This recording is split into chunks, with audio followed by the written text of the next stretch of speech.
Ukraine is in the news again. There's been some peace proposals submitted by Donald Trump to the international community, apparently. I thought it would be wise just to review some basic questions, maybe offer a few answers how we got in this mess in the first place. Why did Putin invade? Why did he invade Ukraine? Why does NATO or the West not supply Ukraine to win the war?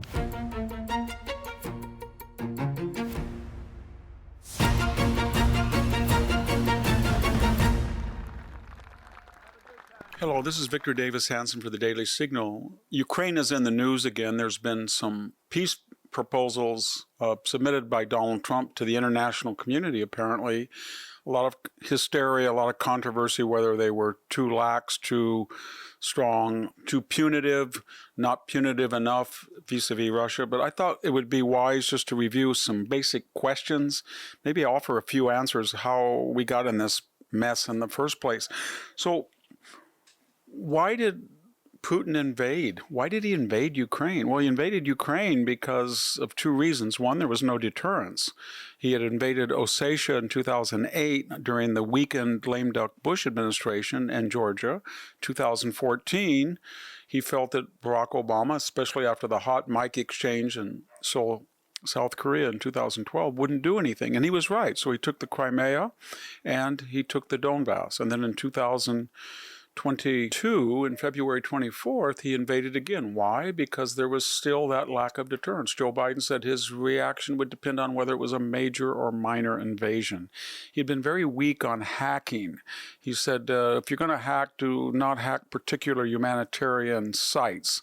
So Putin, again, correctly thought that the United States and the West in general would not attack. Next question.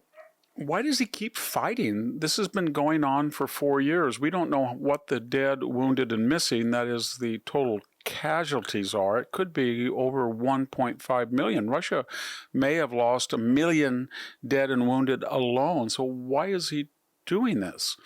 He's doing this because he feels that there is a magical DMZ line somewhere where the battlefront is today that he has to get beyond, because if he doesn't, and every dictator doesn't have sole power, he has to report to certain constituencies, public opinion, but in Putin's case, the Russian military and the Russian oligarchic class. And if he says to them, I lost 1.2, 1.3 millions Russians, wounded or dead, I destroyed the reputation of the Russian military and I crashed the Russian economy, and all I got was 60 or 70 miles westward of where we were before February 24th of 2022.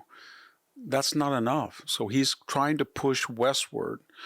Most of the peace negotiations and the outlines are clear. We all know what they are.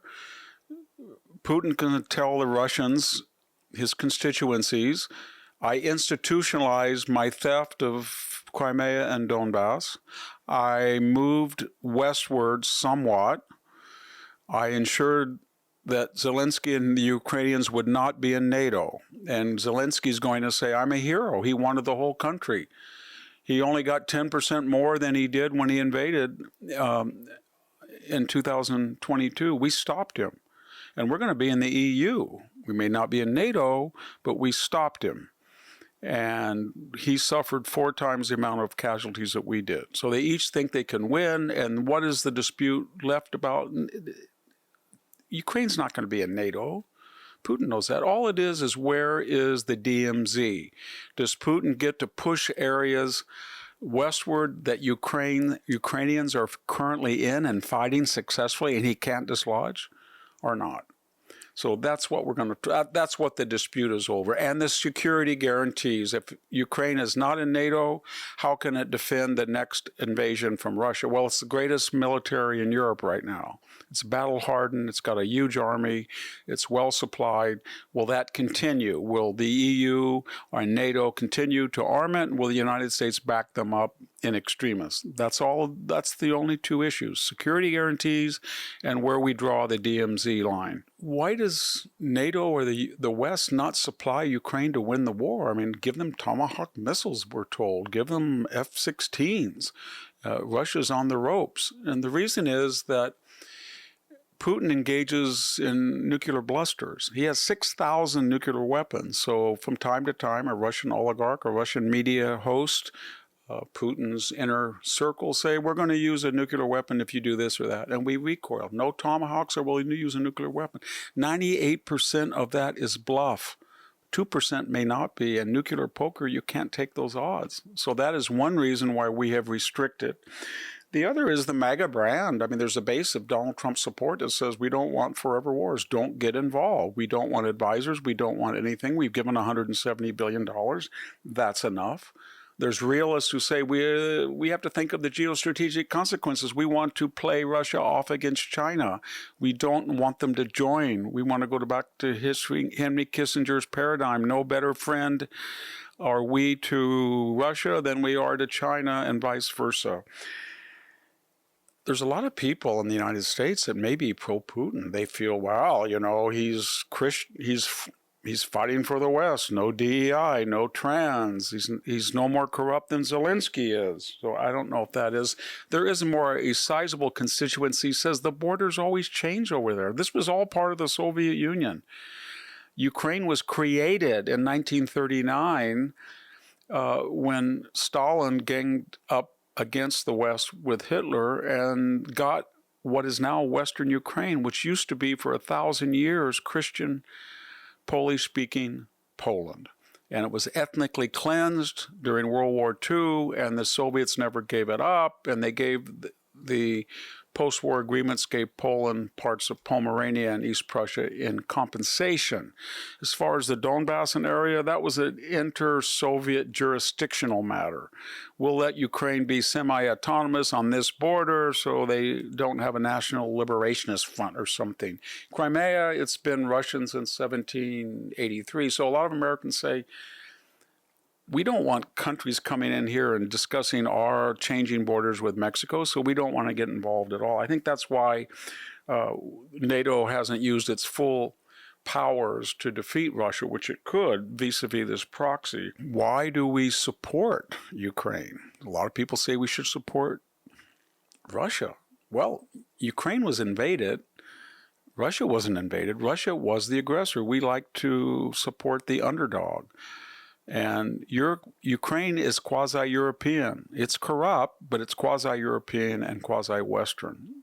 Putin is not. Ukraine, if it wins the war, it doesn't want any more territory.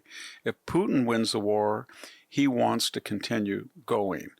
And Ukraine also is a very capable ally. We don't have any friends in the world that are militarily competent. Maybe Israel, maybe Ukraine, outside of some NATO countries. So when we see a country that's defending itself and fighting heroically against enormous odds, like Israel, we tend to feel we should continue to support it. But another question, isn't this amoral, feeding Verdun, feeding Stalingrad? Are we going to go all the way to 2 million? The only politician who says it is Donald Trump. He's complained that it's amoral. He's talked about it in human terms. It is. So one side has to win and one side has to lose to stop the carnage if you can't have a peace. So what will stop the war? The war will stop if we pull out or NATO pulls support from Ukraine, Putin will bury Ukraine and take it all, or he'll take a large swath of that would end the war.